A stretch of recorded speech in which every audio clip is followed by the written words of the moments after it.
아멘. 할렐루야. 오늘도 이 새벽을 깨워 하나님을 예배하는 우리 성도님들을 축복합니다.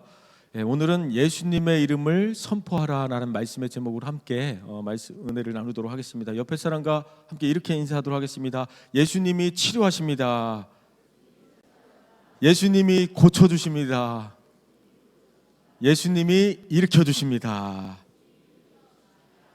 오늘도 우리는 예수 그리스도의 이름을 선포할 때 우리 삶에 있는 모든 묶였던 문제들이 풀어지는 역사가 있게 되기를 축복합니다. 예수님의 이름을 선포하면 예수님의 능력과 권세가 나타나게 되는 줄 믿습니다. 예수 그리스도의 이름을 오늘 이 새벽에 선포할 때 사단 마귀가 한 길로 왔다가 일곱 길로 떠나가는 그 능력과 권세가 우리 가운데 있게 될 줄 믿습니다. 오늘 본문을 보면 나면서부터 걷지 못했던 사람이 걷고 뛰게 되는 기적의 역사를 보게 됩니다. 오늘 본문 말씀을 통해서 예수 이름의 능력과 권세가 어떻게 나타나는지 함께 은혜를 나누도록 하겠습니다. 우리 다 함께 1절의 말씀을 선포하도록 하겠습니다. 제9시 기도 시간에 베드로와 요한이 성전에 올라갈새. 1절의 말씀을 보니까 언제 기적이 나타났습니까? 베드로와 요한이 습관을 따라 기도하러 올라가는 중에 그런 기적이 나타났다는 거예요. 어떤 특별한 날에 일어난 게 아니라 습관을 따라 기도하는 중에 성령께서 주신 능력과 권세대로 우리 걷지 못하던 그 영혼이 걷고 뛰며 일어나는 역사가 일어났다는 것이죠. 성령의 역사는 언제 어디서 어떻게 일어날지 모르기 때문에 우리가 평소 습관을 따라 기도하는 것이 너무나 중요한 줄 믿습니다. 그래서 새벽을 깨워 우리 기도하는 우리 성도들의 그 삶 가운데 이런 예수님의 그 권세와 능력이 나타나게 될 줄 믿습니다. 그래서 베드로와 요한이 성전 미문 앞에서 평생토록 걷지 못했던 그 영혼을 예수님의 이름으로 일으켰던 것처럼 지금 이 시간에도 새벽을 깨워 기도하는 우리 성도들의 그 삶 속에서 온전히 능력이 온전히 있게 될 줄 믿습니다. 우리 이어서 2절 말씀 이어서 선포하도록 하겠습니다. 나면서 못 걷게 된 이를 사람들이 메고 오니 이는 성전에 들어가는 사람들에게 구걸하기 위하여 날마다 미문이라는 성전문에 두는 자라. 성전 미문 앞에 나면서부터 못 걷게 된 사람이 등장합니다. 정확하게 성경의 원문으로 보면 엄마의 뱃속에 있을 때부터 걸을 수 없었던 사람이라고 이렇게 표현되어 있습니다. 현재 이 사람의 그 상황을 우리가 짐작해 보면 스스로 걸을 수 없으니까 자기가 갈 수도 없고 자기 마음대로 인생을 살아갈 수가 없다는 거죠. 자유가 없었다는 것이죠. 누군가에 의해서 그냥 성전 미문 앞에 던져져서 그냥 하루를 먹고 살기 위해 구걸해야만 하는 그런 인생이라는 것을 알 수가 있습니다. 얼마나 불쌍한 인생입니까? 우리 인생이 어쩌면 세상에 던져진 채 하루를 먹고 살기 위해서 그렇게 살아가는 인생이 되지 않기를 축복합니다. 우리는 주님이 주신 사명을 따라 우리를 불러주신 그 목적대로 우리가 그렇게 그의 나라와 그의 의를 구하며 그렇게 나아가는 저희들 되시기를 축복합니다. 3절의 말씀을 또 이어서 함께 선포하도록 하겠습니다. 시작. 그가 베드로와 요한이 성전에 들어가려 함을 보고 구걸하거늘. 베드로와 요한이 성전에 들어가는 것을 보고 구걸하였다라고 합니다. 성전 앞에서 원래는 성전 안에 들어가 하나님을 찬양하고 예배해야 하는 곳에서 지금 성전 안에 들어가지 못한 채 성전 미문 앞에 구걸하는 어쩌면 이 사람은 어쩌면 우리의 모습일 수 있다라는 거예요. 교회는 이 세상에서 뭐 잘 먹고 잘 되게 해주세요, 이것 주세요, 저것 주세요, 우리의 세상적인 욕심을 구하거나 나의 욕심을 채우고 구걸하는 곳이 아니라 교회는 하나님을 예배하고 하나님을 찬양하는 곳인 줄 믿습니다. 나 무엇과도 주님을 바꾸지 않으리라는 그 찬양의 가사처럼 다른 어떤 은혜 구하지 않고 오직 주님만이 내 삶에 도움이 되십니다, 주의 얼굴 구하길 원합니다라는 그런 고백으로 우리가 날마다 살아가시기를 축복합니다. 우리 4절에서 5절 말씀 이어서 선포하도록 하겠습니다. 시작. 베드로가 요한과 더불어 주목하여 이르되 우리를 보라 하니 그가 그들에게서 무엇을 얻을까 하여 바라보거늘. 성전 미문 앞에 구걸하는 이 사람은 처음 온 것이 아니에요. 날마다 여기 있었으니까 베드로와 요한도 계속해서 봤을 거라는 거죠. 분명히 매일 봤다라는 거죠. 기도하러 갈 때마다 그 자리에 있었다라는 것이죠. 그런데 베드로와 요한이 이 사람을 어떻게 했다고요? 특별히 주목해서 보기 시작했다라는 거예요. 왜 지금 이 순간 베드로와 요한이 기도하러 올라갈 때마다 봤던 그 사람을 갑자기 주목해서 보기 시작했을까요? 지금은 하나님께서 특별하게 일하시는 때라는 거예요. 성령님께서 역사하시는 때라는 거죠. 성령님께서 주신 감동을 가지고 그 영혼을 바라봤다는 거죠. 우리도 매일 똑같은 그런 일상 속에서 자주 만나는 사람들이 있지만 갑자기 성령님께서 감동을 주실 때가 있어요. 저 사람에게 긍휼히 여기는 마음을 주실 때가 있다는 거죠. 그래서 어떤 사람에게 갑자기 전화해서 밥을 사준다든지, 갑자기 어떤 사람들에게 위로하라고 말씀을 해주셔서 그를 위해서 기도한다든지, 갑자기 또 전도를 하고 싶다든지, 복음을 전하고 싶다든지, 하나님이 주시는 그 감동이 분명히 있다라는 거예요. 우리는 순간순간 성령께서 주시는 그 감동에 순종할 때, 바로 그때가 하나님 일하실 때고 성령께서 역사하실 때라는 것이죠. 그래서 우리에게는 뭐죠? 즉각적으로 그런 감동이 있을 때 어떻게 해야 됩니까? 순종해야 된다는 거예요. 우리 주일마다 내가 밥을 사겠습니다라고 이렇게 담임 목사님께서 이렇게 고백을 하라고 시키셨잖아요. 그런 이제 선포를 할 때마다 그냥 지나치지 마시고 우리가 서로 그렇게 밥을 사고 또 사랑을 나누면서 풍성한 그런 사랑이 넘치는 교회가 되셨으면 좋겠습니다. 그래서 성령께서 내 안에 역사하실 때 즉각적으로 순종해서 하나님의 능력을 경험하는 삶이 되시기를 축복합니다. 4절에서 이어지는 그 말씀을 보니까 베드로와 요한이 우리를 보라라고 이렇게 명령했던 것처럼 우리가 세상 사람들 향해 우리 교회를 보라라고 이렇게 담대하게 말할 수 있었으면 좋겠어요. 와서 누구를 보라는 거예요? 화려한 건물을 보라는 게 아니에요. 사람들을 보라는 게 아니죠. 그곳에 가면 예수님을 만날 수 있다. 그곳에 가면 복음이 있다. 그곳에 가면 진리와 생명이 있다. 그러니까 뭐예요? 와 보라는 거예요. 그렇게 날마다 우리의 복음을 증거하고 생명을 증거할 수 있는 우리 교회로 그렇게 세워지게 되기를 축복합니다. 그러기 위해서는 우리 교회와 자꾸만 어떻게 해야 되겠죠? 연결되고 결합되고 우리 교회와 하나 될 수 있는 우리 성도들이 되시기를 축복합니다. 그래서 세상을 향해 우리 교회를 와보라라고 담대하게 선포할 수 있는 그런 축복이 넘치는 교회가 되기를 소망합니다. 6절의 말씀 이어서 함께 선포하겠습니다. 시작. 베드로가 이르되 은과 금은 내게 없거니와 내게 있는 이것을 내게 주노니 나사렛 예수 그리스도의 이름으로 일어나 걸으라 하고. 여기서 베드로가 제시한 해결책은 뭡니까? 은과 금이 아니에요. 나사렛 예수 그리스도의 이름으로 일어나 걸으라는 거예요. 어쩌면 세상에서 은과 금이면 다 될 것 같아요. 은과 금만 있으면 인생의 모든 문제가 풀어질 것 같지만 그것이 아니라 뭐죠? 오직 예수 그리스도 이름으로 일어날 때 우리의 삶의 모든 문제가 풀어지게 되는 줄 믿습니다. 하나님께서는 우리 인생에 승리할 수 있는 이름을 주셨습니다. 그것이 무엇입니까? 바로 예수 그리스도의 이름을 우리에게 주셨다라는 거예요. 그래서 예수 그리스도의 이름을 붙들면 승리하는 거예요. 예수 그리스도의 이름을 선포하면 행복한 인생이 되는 거예요. 그래서 우리가 예배할 때도 예수님의 이름으로 예배하고, 전도할 때도 예수님의 이름으로 전도하고, 기도할 때도 예수님의 이름으로 기도하고, 일할 때도 예수님의 이름으로 일하고, 청소할 때도 예수님의 이름으로 청소하고, 모든 것들이 다 예수님의 이름으로 우리가 선포하며 예수님의 이름으로 우리가 그렇게 살아갈 때 우리 인생에 참된 기쁨이 넘치게 되는 줄 믿습니다. 우리 박연선 목사님의 사도행전 강해를 보면 이런 글이 있습니다. 우리 함께 읽어보도록 하겠습니다. 읽겠습니다. 시작. 교회에게 주니 권세 즉 은과 금은 내게 없거니와 나사렛 예수의 이름으로 일어나 걸으라. 이것이 어떤 권세냐 하는 것을 제대로 알려면 예수님께서 우리를 위하여 오셔서 했던 일로부터 우리가 이제 구원을 얻어 도대체 어떤 부름을 받았느냐 하는 것을 먼저 하는 것이 이 문제를 푸는 데 있어서 아주 중요한 문제가 된다는 사실입니다. 우리에게 주신 예수님의 이름의 권세는 여러분 어떤 권세입니까? 사망 권세를 모두 이기신 부활의 능력입니다. 우리 사망에서 생명으로 옮겨주신 능력입니다. 구원해 주신 십자가의 능력인 줄 믿습니다. 그래서 우리가 예수 그리스도의 이름을 선포하면 병든 자를 치유하는 능력이 있는 것입니다. 그래서 믿는 자들에게는 이런 표적이 따르니 너희가 내 이름으로 귀신을 쫓아내고 새 방언을 말하며 뱀을 집으며 무슨 독을 마실지라도 해를 받지 아니하며 병든 자에게 손을 얹은즉 나으리라. 이 믿음의 권세가 바로 우리에게 있는 줄 믿습니다. 하나님께서 주신 예수 그리스도의 이름이 멸망하는 자들에게는 미련한 것이지만 구원을 얻는 우리에게는 하나님의 능력이 되는 줄 믿습니다. 사랑하는 성도 여러분, 우리에게 있어서 은과 금은 무엇입니까? 우리가 소중히 여기는 것, 우리가 의지하는 것, 우리가 아끼는 것, 우리가 자랑하는 것일 수 있습니다. 그런데 우리에게 필요한 것은 사도 바울의 고백처럼 내게는 우리 주 예수 그리스도의 십자가 외에는 결코 자랑할 것이 없노라 라고 고백했던 것처럼 우리가 소중히 여기는 것, 의지하는 것, 자랑하는 모든 것들을 내려놓은 채 오직 예수 그리스도의 십자가만 자랑할 수 있는 저희들이 되시기를 축복합니다. 마태복음 5장에 보면 예수님께서 심령이 가난한 자는 복이 있나니 천국이 저희 것입니다 라고 말씀하셨습니다. 심령이 가난하다는 것은 하나님의 도우심 없이는 살아갈 수 없다라는 거예요.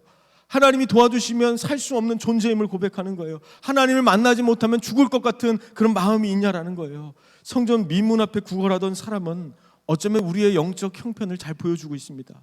나면서부터 죄인으로 태어났고 스스로 구원받을 수 없고 하나님의 도움 없이는 살 수 없고 은혜 없이 살 수 없는 존재입니다. 바로 우리의 모습이죠. 그래서 우리에게는 예수님이 필요합니다. 우리 스스로 살아갈 수 없어요. 우리 스스로 이룰 수 있는 게 없기 때문에 예수님께서 우리를 붙잡아 주셔야 되고 예수님 우리와 함께 해 주셔야 되고, 그래서 예수님의 그 도움 없이는 살아갈 수 없는 존재임을 우리가 고백하며 예수님을 온전히 의지할 때 예수 그리스도의 능력과 권세가 우리 삶에 나타나게 되는 줄 믿습니다.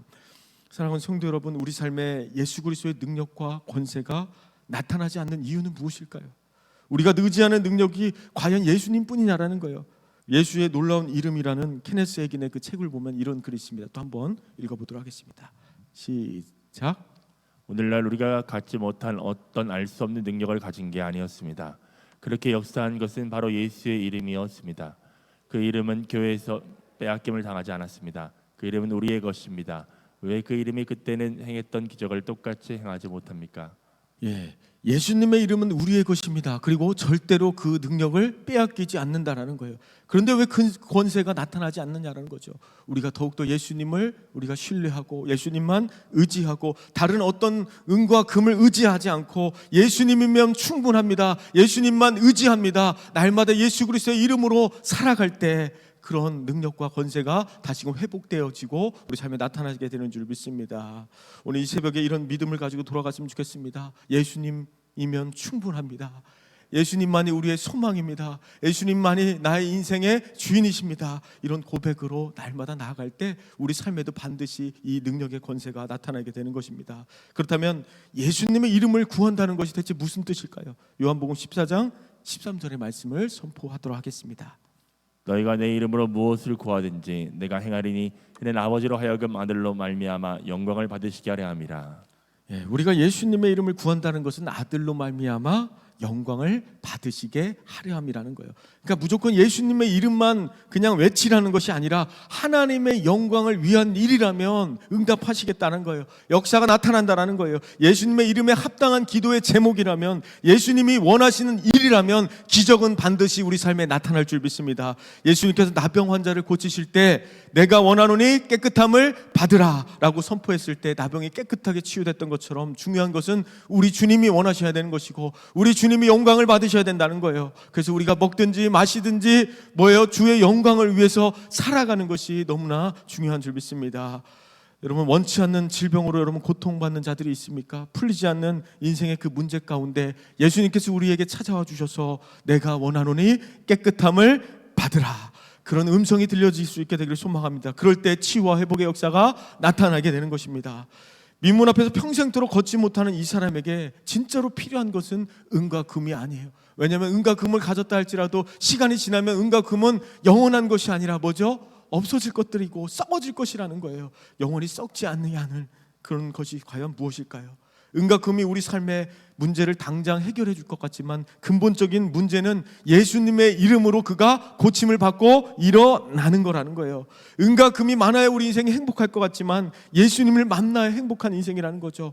그런데 사람들이 은과 금에 속아서 불행한 인생에 사는 사람들이 얼마나 많습니까? 인생을 낭비하고 허비하는 사람들이 얼마나 많습니까? 예수 그리스도만이 온전히 길이고 진리고 생명이 되는 줄 믿습니다. 하나님은 우리의 문제를 해결해 주실 때 눈앞에 있는 은과 금이 아니라 근본적인 문제를 치료해 주시기를 원하신다라는 거예요.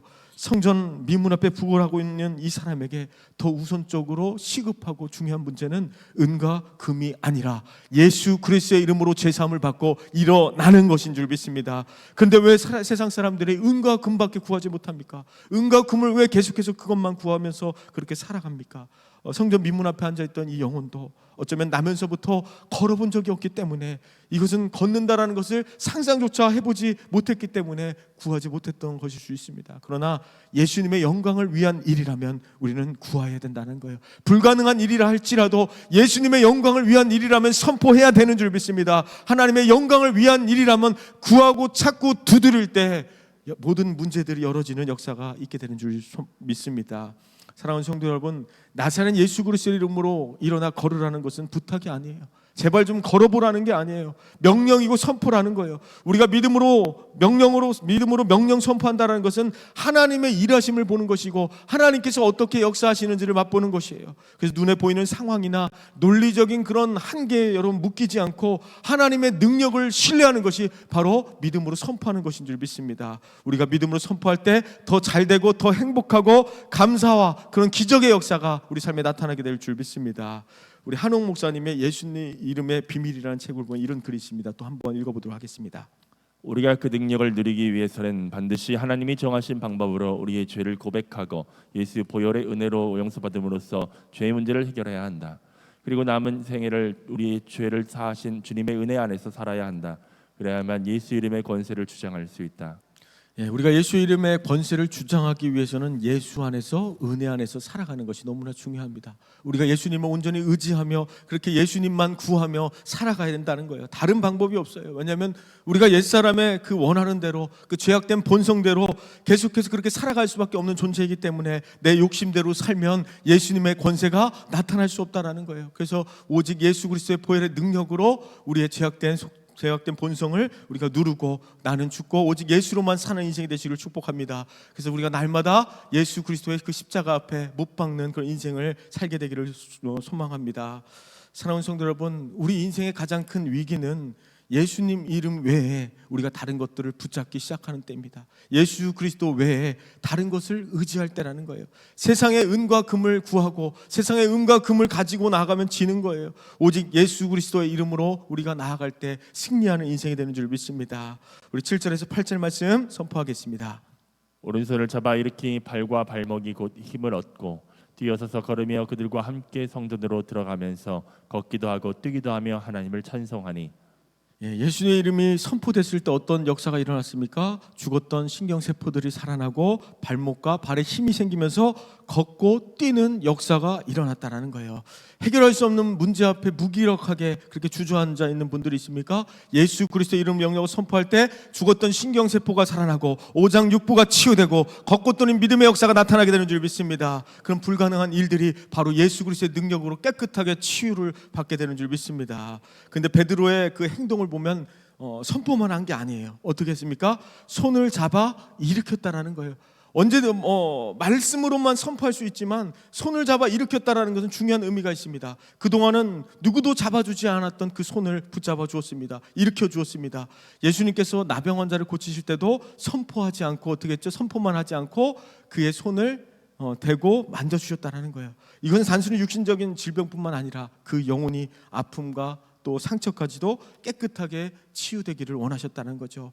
예수님께서는 우리에게 찾아오셔서 우리의 손을 잡아주십니다. 그리고 우리의 손을 잡아 일으켜 주시는 분이 바로 우리 예수님인 줄 믿습니다.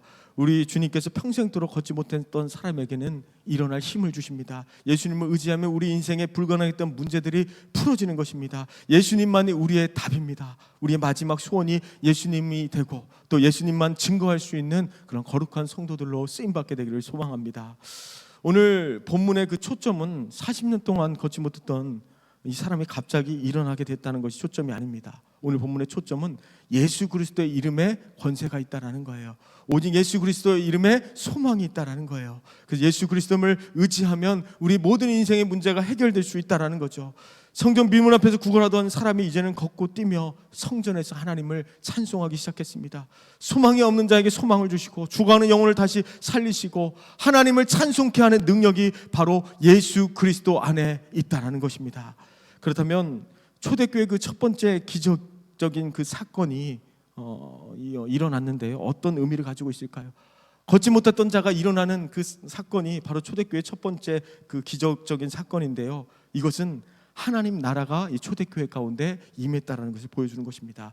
포로된 자가 자유케 되고 눈먼 자가 다시 보게 되는 역사가 나타났다는 것이죠. 그렇다면 우리의 사명은 세상 가운데 하나님의 나라가 임했음을 우리도 선포하는 거예요. 나사렛 예수 그리스도의 이름을 선포하고 그 이름을 드러낼 때 이런 놀라운 성령의 역사가 우리 삶 속에서도 분명히 나타나게 되는 것입니다. 그래서 예수 그리스도의 이름의 권세 앞에 질병이 떠나가고, 그래서 어둠이 떠나가고 불행이 떠나가고, 나는 능력이 없지만, 나는 부족하지만, 나는 할 수 없지만 내 안에 있는 예수 그리스도의 이름을 선포하면 우리의 인생의 모든 막혀있던 문제들이 풀어지고 깨끗하게 치유되는 놀라운 기적의 역사가 나타나게 되는 줄 믿습니다. 하나님의 나라가 선포했음을 우리 삶 속에 온전히 증거할 수 있는 삶이 되시기를 소망합니다. 사랑하는 성도 여러분, 미문 앞에 평생토록 걷지 못했던 불행했던 그 인생이 있었습니다. 그런데 그가 일어날 수 있었던 이유는 바로 나사렛 예수 그리스도의 이름이었다는 거죠. 그 이름을 선포할 때 그런 기적의 역사가 나타났다는 거죠. 그 능력의 힘으로 우리 또한 일어나야 합니다. 우리 삶의 자리에서 다시 무너졌던 그 신앙의 자리에서, 믿음의 자리에서, 기도의 자리에서 예수 그리스도의 이름을 붙잡고 선포하며 다시금 일어설 수 있게 되기를 소망합니다. 절망의 자리에서 다시금 하나님을 예배하며 하나님을 온전히 찬양할 수 있게 되기를 소망합니다. 그럴 때 우리가 만나는 영혼들이 살아날 것이고 우리가 기도하는 영혼들이 주께로 돌아올 것입니다. 오늘 본문에 등장했던 성전 미문 앞에 그 한 사람이 어쩌면 우리의 인생일 수 있죠. 진정한 인생의 의미를 깨닫지 못한 채 은과 금만 구하며 살아가는 그런 성전 미문 앞의 인생이 아니라 이제는 성전 안으로 들어가 진정으로 하나님을 찬양하고 예배하는 자로 다시금 그렇게 세워지고 회복될 수 있게 되기를 축복합니다. 우리가 이 세상에 무슨 힘으로 살아갈 수 있겠습니까? 오직 예수 그리스도의 이름을 선포하며 그 힘으로 살아가는 것입니다. 우리 삶 가운데 때로는 무기력하고 고통스럽고 낙심되는 일들이 있다 할지라도 다시금 예수 그리스도의 이름을 선포하며 그 복음의 능력으로 우리의 신앙이 회복되어지고 주님이 주신 그 능력으로 예수님의 이름과 능력과 권세로 다시 한번 우리 삶에 기적이 나타날 수 있게 되기를 축복합니다. 그래서 예수 그리스도만을 의지합니다. 예수 그리스도 안에 오직 우리에게 소망이 있음을 고백하며 이 새벽에도 그 이름의 능력으로 다시 한번 일어설 수 있는 우리 한밭제일교회 모든 성도들 되시기를 축복합니다.